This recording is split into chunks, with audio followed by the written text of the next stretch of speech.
Okay, welcome to our session on the Reading Sufficiency Act, what you need to know. I am Sharon Morgan, the Director of Early Childhood. I also work on the English Language Arts team and the RSA team at the State Department of Education.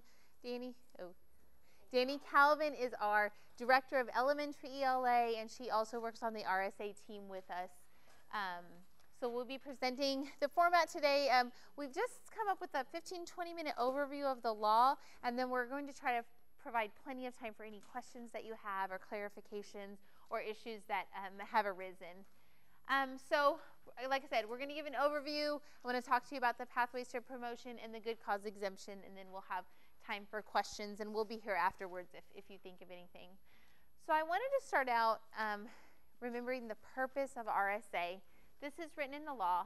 The purpose of the Reading Sufficiency Act is to ensure that each child attains the necessary reading skills by the completion of third grade, which will enable that student to continue development of reading skills to succeed throughout school and life. So the whole law, the point of this is they have the necessary literacy skills to be successful in life. It's about early interventions and getting these kids early and making sure that we remediate. So sometimes we get bogged down testing, that type of thing, but we really want to remember that this is all about the kids and making sure they have the skills that they need. I want to remind you that we have a reading sufficiency page on our State Department of Education website. So if you go to the sde.ok.gov website, you can put RSA in the search bar. It talks about it. You can find the legislation, resources for parents. The one that we use most is in the yellow there, the coordinators and teachers. And then research. There's also some professional development. If we've done any kind of webinars, that will be on there for you to review. Okay, here's our timeline, and that is being handed out. The end of the year report was due June 1st. We still have districts who have not turned that in, so if you happen to be one of those districts, we'd appreciate it if you get that in. The annual district reading plan report is open now and closes August 31st. So if you could be working on that. Third grade promotion and retention report will open August 1st and be due October 31st. And then you have the beginning of the year report September 1st through October 2nd. Just a reminder that annual district reading plans and the beginning of the year report have to be submitted from all the districts, and we have to approve those before any kind of funding can be released. We have 500 plus districts, plus all the elementary schools within those. At SDE, we have a team, and we review all of those plans and read them and call if there's a problem. So it takes us a while. The earlier you can get those plans in, the better. And we have to have both of those before we can release funding. So sometimes we do have a situation where we have a few districts who do not have that in, and we can't release funding. I want to talk about the screeners. So the law states that you have to screen kindergarten, first, second, and third graders at the beginning and end of year with a board-approved screener that includes the skills of phonemic awareness, phonics, reading, fluency, vocabulary, and comprehension. Most districts also do it in the middle of the year. It's not required by law, but that is best practice to do it in the middle of the year also. Here is a list of those screeners. You can also find that on our website. For this next school year, 2017-2018, we have added iStation and also Fountas and Pinnell. If you choose to use Fountas and Pinnell, you also need to use the supplementary phonics and phonemic awareness to fulfill the requirement of the law. You can use more than one, but you have to choose one to report to the State Department. The student reading proficiency team, any first, second, or third grader not reading at grade level shall be entitled to an individualized remediation. So this team includes a parent or guardian, the current teacher, next year's teacher, and also a reading specialist if available. This has changed in that previously third grade required a certified reading specialist on this team. It no longer requires that. It's just if available. If you have one, and it's a great perspective to have, we encourage you to have a reading specialist, but we know that in some districts you don't have the capabilities to do that. This team in the first and second grade really determines the remediation, what should we do as far as interventions, what's working, what's not working. It starts that way in third grade, but this team will be responsible for determining what happens to that third grader if they're still not reading at grade level at the end of third grade. Academic progress plans are available on our website. So if you have a student that is below benchmark, you need to put them on a plan. We have samples of these plans on the website. I do need to mention, these are up, but we are revising some of the documents on our website to reflect the current legislation and just to clarify some things. So there are a few being revised. So just be patient. We're working on that. Family notifications. We have two different types of family notifications. On the top one, so students can be exempt from the retention portion of the law if they reach an end of third grade score on a screener in first, second, or third grade. If that happens, you need to notify the parents. The law does not specify a time period, but just that they are exempt from that piece. That is only in first, second, or third grade that they can do that. You can't be a kindergartner and score into third grade and be exempt. It has to be first, second, or third grade.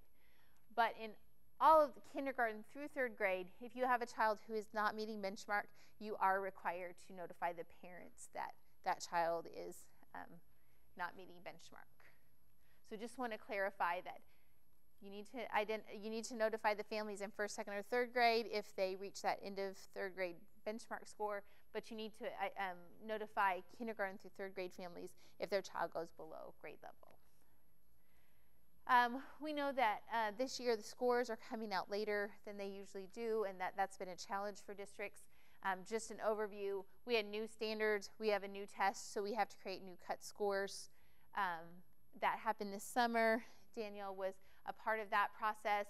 Standard setting is the process that allows Oklahoma educators to make expert judgments about the content, about what the student should know. So they took the test, they looked at the scores, decided, made judgments about that. So those scores have been, they're finished. Each student will receive one of these two statuses, either meets RSI criteria or does not meet RSA criteria.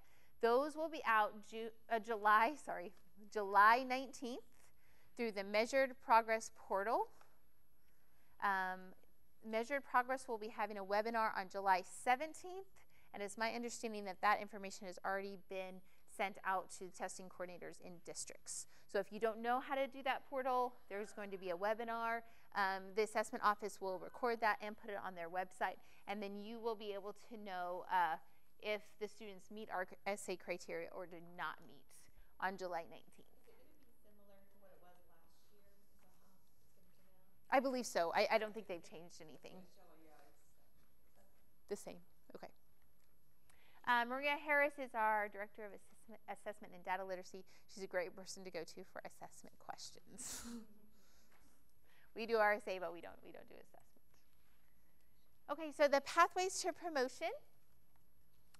We wanted to talk about these pathways are designed so you're making the best decision for the students. Promotion decisions are based on multiple criteria and never on a single test score. We don't ever want to communicate to you that this is a one-time third grade test that will determine their future.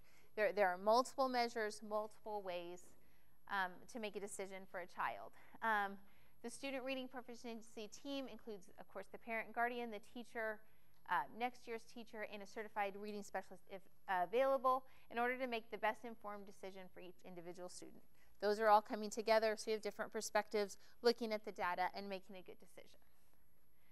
Number one, I referenced earlier, it's scoring at the end of third grade proficiency on a district adopted screener from the list of 15 approved. This can be done in first, second, or third grade, and it doesn't have to be on the screener that you report to the State Department. So for example, if you report to the State Department DIBELS, but your school also does STAR, and they pass the end of third grade on STAR, then that counts.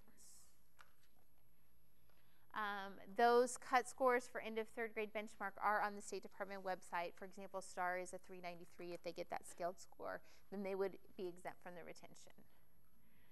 Qualifying for one of the good cause exemptions, we'll talk about that in just a minute. Pathway 3, they can complete a summer academy reading program, which is not required due to funding, but we would encourage you to have them if you're able.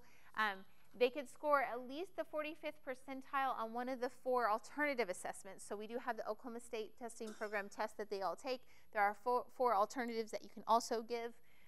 They can also demonstrate mastery of third grade reading skills through a portfolio We'll talk about those in good cause exemptions, or a screener. So they could use an alternative assessment, a screener, or you could do a portfolio. Here are the 4 alternative assessments. You can give these anytime after the Oklahoma State testing program test, but if you give these twice, you have to wait 20 days between giving the alternative assessments. Number 4, receiving an approval for a probationary promotion through a conference with the team that is approved by the principal and the superintendent. So you know, based on this child, that they should go to 4th grade even though they did not pass that test. Everybody unanimously agrees that this child should go on. You can sign the form, then you need to take it to your principal and your superintendent. If everyone signs that that's the best thing, then that child is promoted. They do need to continue to be on a plan and receive interventions as needed. Here are good cause exemptions. Number 1, if they're an English learner who's had less than 2 years of instruction in English and are identified as EL on a screening tool, which would be the WIDA in Oklahoma. Number 2, if they're on an IEP and they are not assessed through the state test, but they are assessed through the OAP, the Oklahoma Alternative Assessment Program, then they are exempt from retention.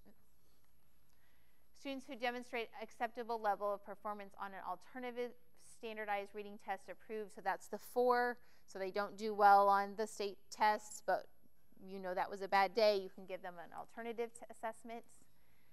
Students who demonstrate through a teacher-developed portfolio that they can read on grade level. Guidelines for the portfolio are also on the website.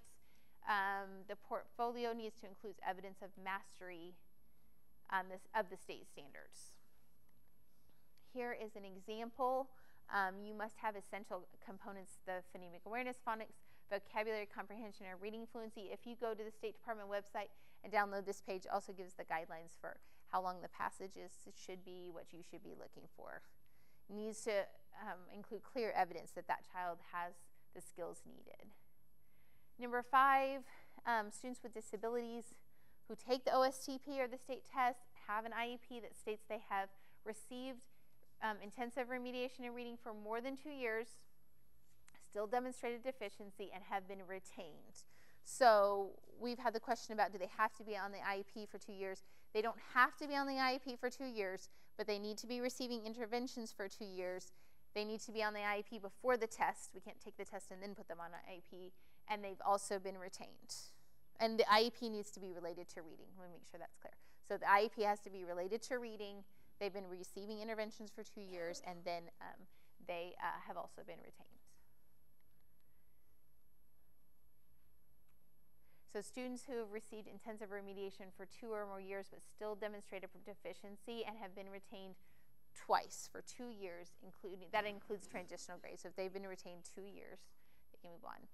Good cause exemption number 7, students facing exceptional emergency circumstances which prevent them from being assessed. So if you're during your testing window, there's an accident, a death, that would be deemed exceptional emergency circumstances, you would make that request to the Office of Accountability and Assessment, and then they would have to approve that. That needs to also be done before the last day of testing.